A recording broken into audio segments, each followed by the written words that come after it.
Yeah. Those are my neighbors up there. Oh, I'm sorry, guys. I'm just doing the invitation show. The invitation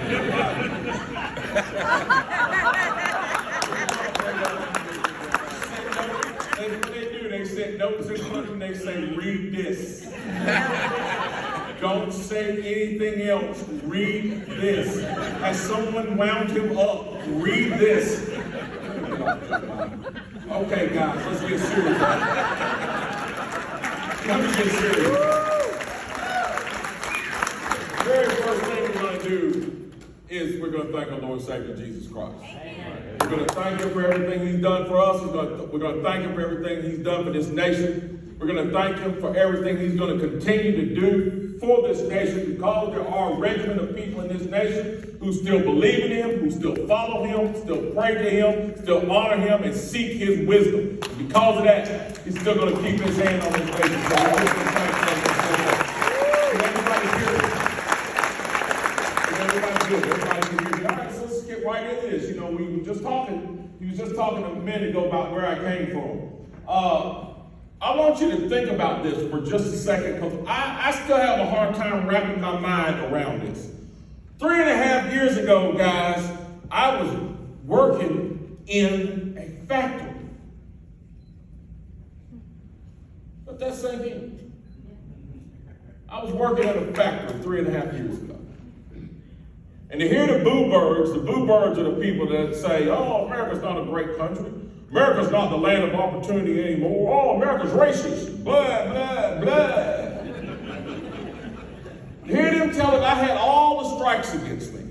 I'm a black man, living in the South, no college degree, working in a blue-collar job, and not even in middle management, in low-level management, floor management.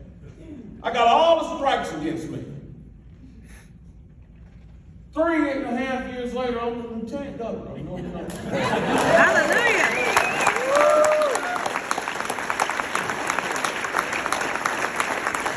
That doesn't happen in a place that's not the land of opportunity. That doesn't happen in a place that is racist. I really want the CRT crowd. I want your theory to explain my life. Please. Tell me how critical race theory explains my life. Because according to critical race theory, it's not about what you do. It's about what society does that determines your success. So please, critical race theory proponents, explain Mark Robinson by CRT. How does he happen? How do so many people who have raised themselves up out of conditions of poverty, people who have made severe mistakes in life, legal mistakes in life, and gone to jail, have all these strikes against them, have been drug addicts, have been victims of abuse, both physical and sexual. How do those people raise themselves up out of that and become successful in life? You know, those folks can't explain it because they don't understand it. And here's what they don't understand. They don't understand this thing we call America. They don't understand it. But I do. You do. We do. We understand that America is still the greatest nation on earth. I'm not shy about saying that because it's the truth. And I don't say it because nobody's blessed with I say it because it's true. How many other nations in this world are people literally dying to get into? Now I can name you a few where they're dying to get out. See, in this country, we have to build a wall to keep people out. Other countries, they have to build a wall to keep them in. There are people all across this world, all around the world right now. All around the world right now. Some of them have, and some of them have, and some of them have not. But I can bet you bottom dollar, any place you go to in the world and ask them, you can live anywhere in the world, where would you live? A whole lot of people would say, the United States of America. And if you ask them why, they will tell you, because the streets are paved with gold. Now here it is. Somebody will look at me and say, you're crazy, our streets aren't paved with gold. This country is not fair to its minorities and its women and people that want to decide their gender. It's not fair. It's a bigoted country. It's not a place where anybody would want to come. Are you crazy? America is a place where the streets are lined with gold. It's lined with gold. And what is the gold? It's not the literal gold you can pick up in your pocket, take it to the bank and trade it in, you know. America's streets are lined with the gold of opportunity. Lined with the gold of opportunity. The problem is this. Too many Americans have gotten too high and mighty to bend over and pick that opportunity up. So we see people coming from all around the globe, penniless. They come here. When they get here, they look and say, my God, there's money laying in the streets. Why are they not bending over to pick it up? So we see folks coming from Africa. We see folks coming from Asia. We see folks coming from South America, and they come here and they excel at a rate that they never could have excelled in their countries. Why? Because we afford them that opportunity. We have got to get back in this country to telling our young people that this is still the land of opportunity. And if they want to learn that story, I can take them over here to Colfax and start at my house, and then I can drive them all over Greensboro. And I can show them a whole host of other folks that have done the exact same thing. And so that's what I want to talk about tonight. I don't necessarily want to talk about any politics. Don't necessarily want to talk about what's going on in Raleigh. We all know what's going on in Raleigh. Senator Alexander and his crew, and those folks over, those good Republicans over there in the House, you guys are doing a fantastic job. And you have my 100% my support, and I say this all the time, guys. You look at what Republicans have done in this state since 2010. I just left a meeting not too long ago with some pastors, and a pastor asked me, he asked me of all people, what are you doing to raise teacher pay? I had to not so gently remind him that before Republicans were in control in Raleigh, teacher pay was frozen for 6 years. And there was nary a Moral Monday, what did you call that? Moral Monday protest. Nobody was outside the governor's mansion picketing when teacher pay was frozen under Democrats for 6 years. All of a sudden, Republicans step up and start giving them raises and protests pop up. See, Republicans are the ones that are responsible for raising this state up out of the doldrums it was in. What was it? $3 billion we were in debt to the federal government? Gone. The tax code that we had that was holding business back, gone. This state is firing on all cylinders, and it's doing it because of the work of people like Senator Alexander and those good folks in the House. And we appreciate it, and we tout you guys as much as we can because you guys are the ones that are doing that hard work. Give those guys a hand.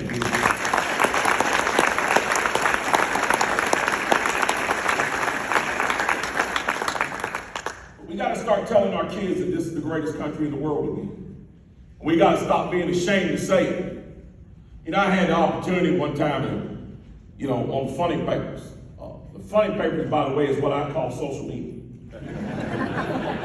Funny papers is Facebook and Instagram and what's the other one? Twitter and the TikTok. Every time I say that, I say the TikTok, and I keep thinking that is not called the TikTok. It's just TikTok. Okay, old man, get right. So I was perusing the funny papers, Facebook one time, and I made a comment about something. At the end of it, I said, yeah, and I put "Make America Great," and someone commented and asked me, said, when was America ever great?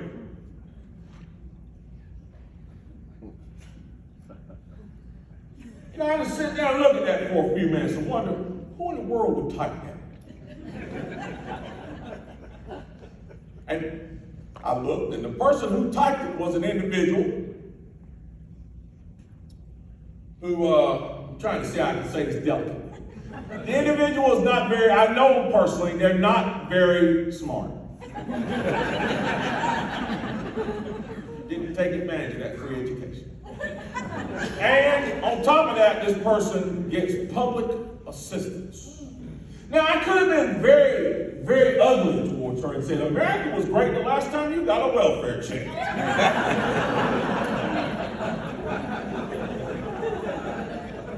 But that wouldn't have been Christian.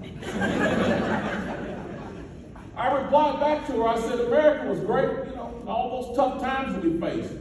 Pearl Harbor, great at Bunker Hill, and all those tough times. That's when America was at her greatest, and that's what I told her. America's been proving its greatness through its struggles. Now, I've been accused by those folks on the left. They tell me I want to whitewash history. So let me get back up on my soapbox again and jump up and down and say this as loudly as I can. Please, does someone have a camera so we can send this to ABC or somebody so people can get this straight? We cannot teach the history of the United States of America without teaching about the bad parts of the United States history. You cannot do it. And those folks who say that I want to do it are often people who look like me, if you catch the drift of what I mean. And so I have to be even more direct and say, you can't teach the history of the United States of America without teaching about the Middle Passage, where slaves were bought out of Africa as cargo and shipped over here to South America, to North America, and treated liberally like cattle. You cannot teach about American history without teaching about that. You cannot teach about the mechanized slavery of the Old South. When the cotton gin was invented, King Cotton rose, and those slaves were literally treated like animals on those plantations. You cannot teach about American history without teaching about that. You can't teach about American history without telling the story about Jim Crow. You know that whole thing the Democrats did when they stripped away the rights Republicans had given black people after the Civil War and set the standard of separate but equal to keep black people down under their thumb. Democrats did that. We can't teach American history without teaching about the injustice of Jim Crow. Can't be done. Can't do it. But here's what we also cannot do. We cannot teach American history without teaching folks that the reason why the Middle Passage and the trafficking of human beings came to an end was because good people of all races came together and made it end. We can't teach them about slavery in the Old South without teaching them that it was good people of both races, all races, who came together and gave their lives in a calamity called the Civil War to bring that practice to an end. We can't teach without telling that. We can't tell about Jim Crow without telling about how white folks and black folks took a look at it and said, this is not right, and stood up and fought against it and brought it to an end. Because that is what Americans do. And that's the reason why America is the greatest nation on earth. Because what we do is fight injustice at every turn. Our history is littered with it. It's filled with stories of those who have given their lives to fight against injustice and to right wrongs. To hear these people tell me that I don't want to teach that or don't want that taught to our kids, that is the major component of this country. One of the things that makes it the greatest is that we don't wait on somebody to come from Europe to fix our problems. We fix our problems ourselves. We don't look for somebody else to examine us, to ask what's wrong with us. We look at ourselves and examine our own nation to figure out what's wrong and how to get it right. And we have time and time again. And these folks that are saying that we don't want to teach this stuff and that want to skewer it so it's a black and white issue, no, sir. Slavery is not a black and white issue. Jim Crow is not a black and white issue. That was an American issue. And slavery was ended by Americans. And Jim Crow was ended by Americans. And it was ended by our unique system of government.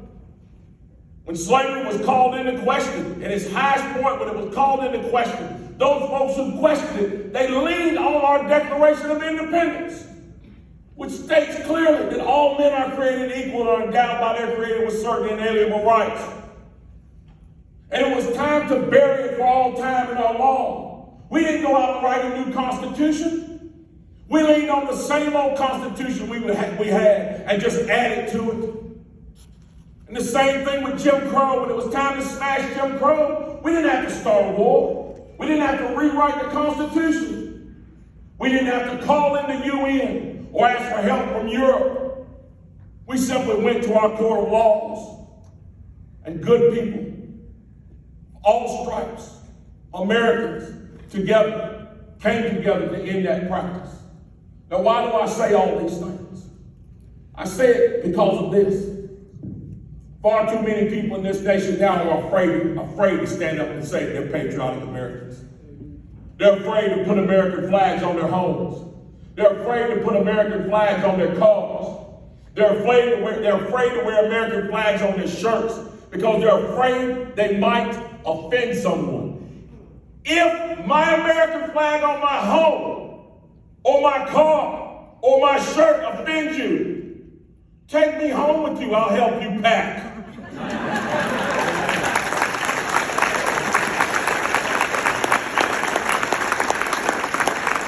All of these lunatics that are right around here talking about how bad America is, I don't see any of them going to Delta and reserving any flights. Please, leave. You know, I had a job one time at a place called Steak and Shake. I don't want to offend anybody. Some of y'all, one of y'all might own a Steak and Shake. That might be your favorite restaurant. But working at Steak and Shake sucked.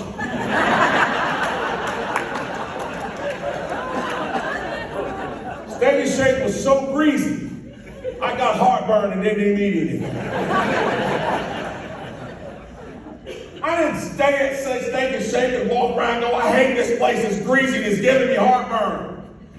I left. I got my coat, I got my hat, and I left and I did not return. That is the message I'd like to send to my leftist friends who despise America. Get your hat and your coat and whatever else you want and get out.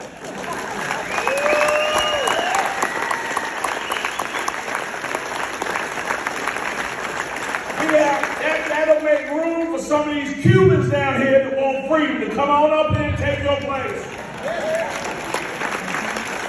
That'll make room for some of these folks over in Hong Kong and China that are desperate for freedom. You go over there and take their place, they'll come over here and take yours. Trust me, I'm sure they'll play Let's Make a Deal in a heartbeat. Part of the reason why we have so many people in this country that despise this country is because they don't know anything about it. Got all these loudmouths running around here talking about the awful effects of slavery on this nation. Well, can you tell me what happened during the slave trade? When did that happen? What happened in America, and it was all the white people, and they were Republicans, and they were beating the slaves and making them pick their cotton, and they wouldn't let them go, and the cotton gin got invented, and they could pick the cotton, but they didn't let them, they made the black people do it. You all are laughing. But I've heard every one of those things in arguments. The very people who claim to care so much about the subject they talk about, they say the things they say from an uneducated angle. I actually had a woman my age ask me the question, if white people made the cotton gin to pick cotton, why did they need the slaves? I sat there for a minute and thought, my God, you lived 50 years on this earth and you don't know what a cotton gin is. It is mind-numbing, some of the things that people argue about. And they use the flimsiest excuses. I sat in a room the other day, right there in Raleigh with some folks. I was trying to talk about issues. One of the issues I was trying to talk about was raising up the standard of living in Eastern North Carolina, bringing industry to Eastern North Carolina. And that's where I really wanted to keep the conversation, was in that area. raising up the economic condition for all North Carolinians. No, people want to talk about all kinds. So one guy asked me about Georgia voting law. Well, why aren't you concerned that Georgia voting law is racist? No, there's nothing in the Georgia voting law that I saw that's racist. He said, so you don't think that not letting people get water in line affects African Americans? Well, no, sir. Last time I checked, white folks could die of thirst just as quick as black folks.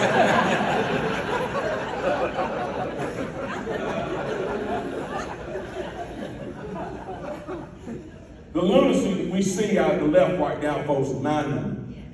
It's mind-numbing. But it has helped me to figure out some ways around things. For example, I figured out a way around this whole COVID card thing.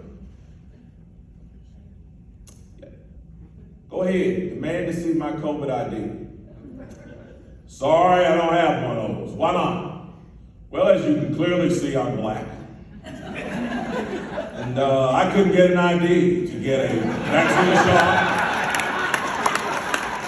or a COVID card. And I don't need one to vote. So, no, I don't have one. And if you ask me again, you're racist. You see how this works? You see how this lunacy works? These are the things that we got to stand up to and start taking charge of again, folks. To bring some sense back into the halls of government. To bring some sense back into it. And here it is. It starts with being unafraid. Senator Alexander said, I'm fearless. The only reason I'm fearless is because I know who's standing behind me. Only reason. I don't know if any of y'all ever seen that video of that little baby bear running through the woods. You ever seen that? Who's seen that? None of y'all seen that. I'm disappointed. So there's a video of this little baby bear. I'll tell it quick. Video of this little baby bear. He's running through the woods in fear. They show what's chasing him. It's a cougar. This cougar is chasing this tiny bear through the woods. The bear runs through a forest, runs over trees, runs through a stream. Finally, the cougar gets that baby bear cornered.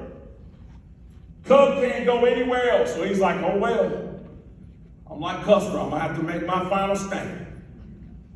And so he does what he's seen his mom and dad do. That cougar starts coming over toward him with that grin on her face. And he throws up his little paws and screams as loud as he can.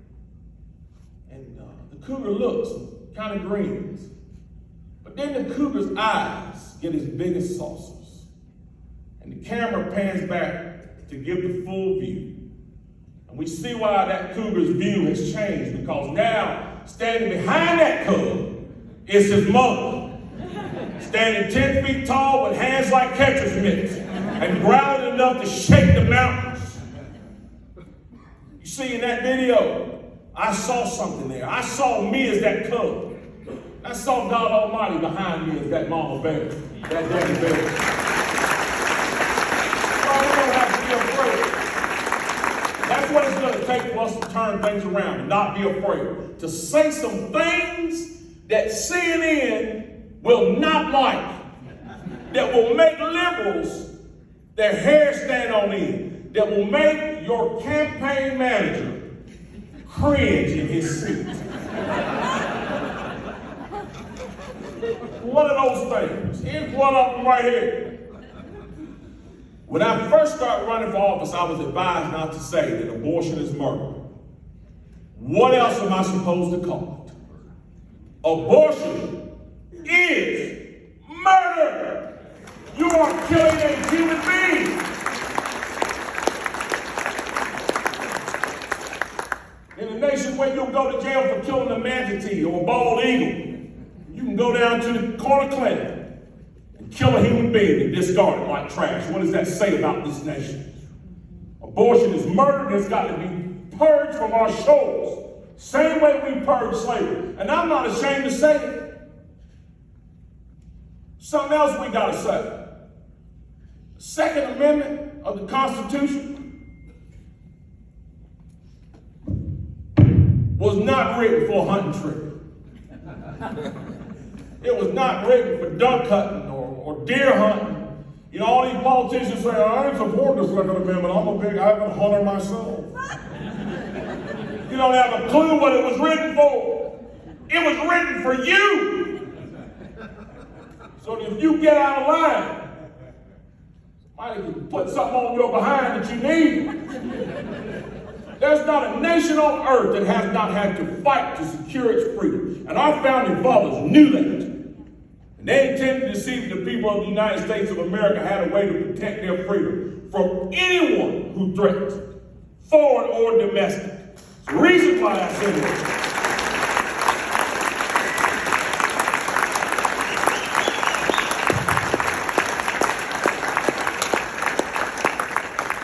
WRL is going to say, oh, Mark Robinson called for a civil war. Guys over there got something in their ears. I don't know what it is. Here's something else people need to start saying. Now, y'all know about this whole thing about this transgender thing. Lord, don't get me started. I need some people in office to stand up behind the microphone and call a press conference and come out with the microphone and the cameras and come out there and say, I just have one announcement to make. There are not but two genders, male and female, and that's it. All this other mess you got floating around here, take it home and play them games. Take it home and play them games. Now, I'm not saying you don't have a right to call yourself a transgender. You can call yourself whatever you want to call yourself. There's some people in this room that heard me say this. If you want to call yourself a cocker spaniel, I don't care. Go down to the seamstress, get them to sew you a cocker spaniel so you can run around here and do your business on fire hydrants. Do whatever you want to do. It's America. But when I see you, I'm going to say, there's that crazy man in the cocker spaniel suit. You're still a man. There are two genders. God made male and female. Now, those folks that want to blur those lines, you go blur them at your house. Go blur them in the world that you made. Because in the real world, there is male and female, and that's how we're going to operate. And I believe that's how we need to operate in North Carolina. Because that is the standard that cannot be changed. That same crowd that gets mad at me because I don't follow the science of global warming, which has been wrong since its inception, will also not follow the basic science of gender. And so we have to stand up and declare that there are two genders. And the male gender will not be running on the girls' track team, or be on the weightlifting team, or be on the basketball team. You can make your own team by yourself over there somewhere. But we're not going to change all this around because you're afflicted with a problem and don't know what gender you are. That's your problem, go deal with it. See, we don't like to say things like that anymore. America used to be a place where folks would tell you, hey, that ain't my problem. You go deal with that. You're not going to bring that out here and make all of that our problems. That's your problem. And I'm not going to jump on you or beat you up or fight you. Just go to your space and deal with it. But you are not going to force it down my throat, and you are not going to force it down the throat of my children. And the things that they're doing in our school system right now are doing just that. So, and finally, folks, I'll say there's one more thing that needs to be said. Needs to be said loudly. And any politician that's not willing to do it, if you know them, you need to get them out of office. We need to start standing up for law enforcement again.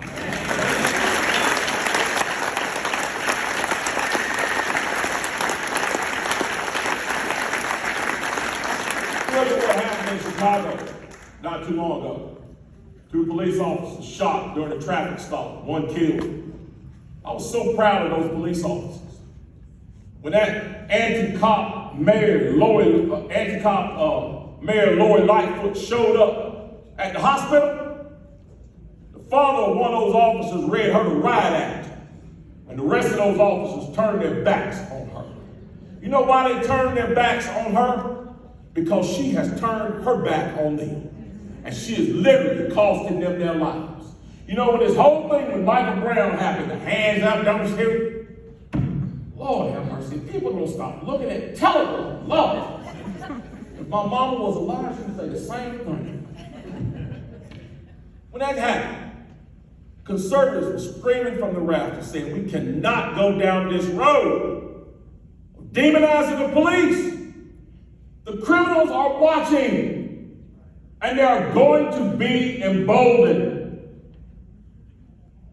The more we demonize the police, the more criminals will be emboldened. The more the city council does not stand up with the police, the criminals are emboldened. The more the county commissioners don't stand up for the sheriff, the criminals are emboldened. The more the president doesn't stand up for police officers, criminals are emboldened. And that is exactly what has happened.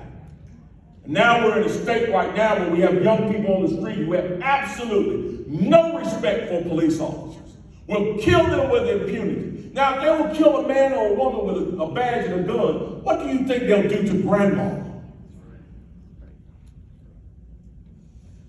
We have started down a course in this country of a denigration of law enforcement that it has taken us decades to build. There is no other nation in the world of this size that has the type of policing that we do. And yet still, we have idiots in this nation that are not satisfied with it.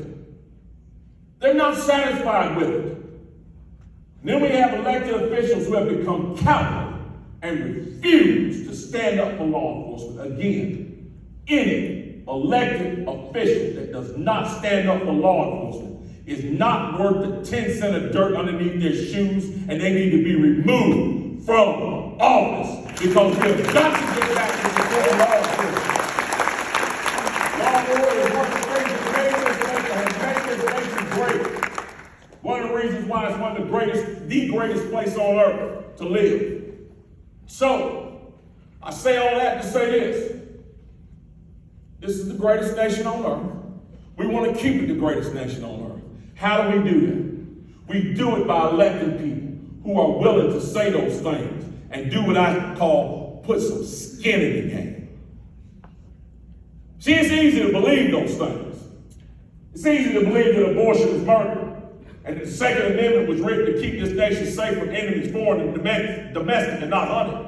It's easy to say there are two genders. It's easy to believe that at home with your wife and your children.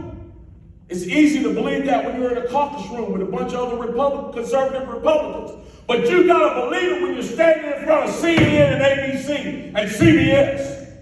You gotta believe it when you're on Facebook and when you're on Twitter.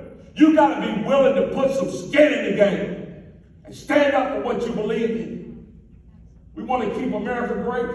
That's how we do it. We want to keep freedom alive. That's how we do it. By electing people who are not afraid to stand up for what's right.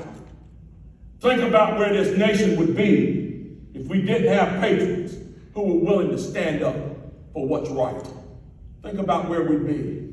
Well, actually, I kind of know where we'd be. We would have had tea at noon today.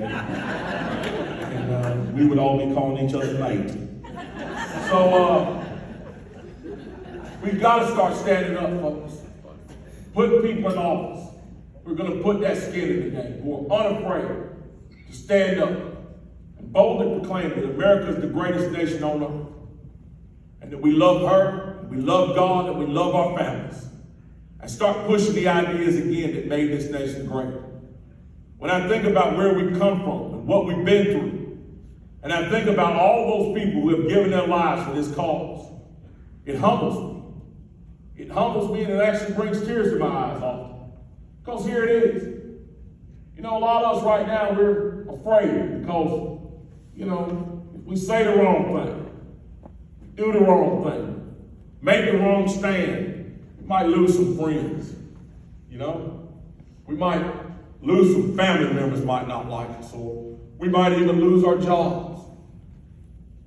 Now I want you to put that in comparison to an 18, 19-year-old boy who never even kissed a girl at a place like Gettysburg, charged with, standing, defending Seminary Ridge at Gettysburg. Compare that to those 19, 20-year-old men on Iwo Jima fighting the Japanese, facing death every day. Compare that to those young men who fought at Pork Chop Hill in Korea, who fought at Khe Sanh in Vietnam. Compare that to those folks on the Edmund Pettus Bridge who were facing vicious racists in America, carrying American flags. And when they got knocked down in water holes, they got up and picked up their flags and kept marching. They were willing to give their lives for the cause of freedom. And here we sit, afraid to lose our jobs and afraid to lose friends. That is not how you hold on to a country. You know, Jesus Christ called John the Baptist the greatest man who was ever born to a woman. And here's why I believe he called him that. Because John the Baptist, unlike Moses, who had the glorious story at the Red Sea, unlike Shadrach, Meshach, and Abednego, who had the glorious story in the furnace, unlike Daniel, who had that glorious story of the lion's mouth being shut, John the Baptist was born, proclaimed Jesus, told the king the truth, and had his head cut off for it. Got no glorious, miraculous, there was no saving of John the Baptist. Nobody came to his rescue. But that man was bold enough and courageous enough to literally give his head for the cause of righteousness. And his head was held by his enemies on earth. But he was praised by Jesus Christ as being the greatest man ever born to a woman, because he was willing to sacrifice for the cause of righteousness. Folks, that is the kind of courage we need in America today. That's what we need in America today. We need people that are willing to stand up and say, by God, folks have died for this country. Do you think that I'm going to let you come in here with your pink hair and that tackle box in your face and that PSD behind your name and besmirch the great name of this nation and take it away and turn it into a socialist hellhole?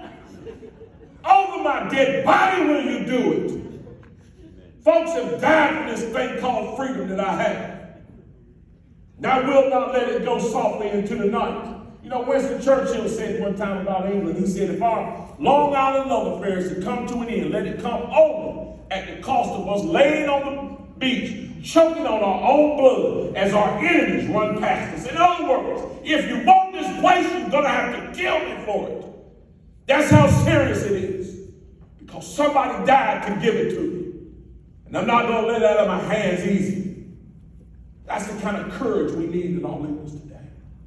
That's the kind of courage that I pray for. And that's the kind of courage that I see, that I pray that is raised up in this nation. Because that's the only kind of courage that's going to save this place.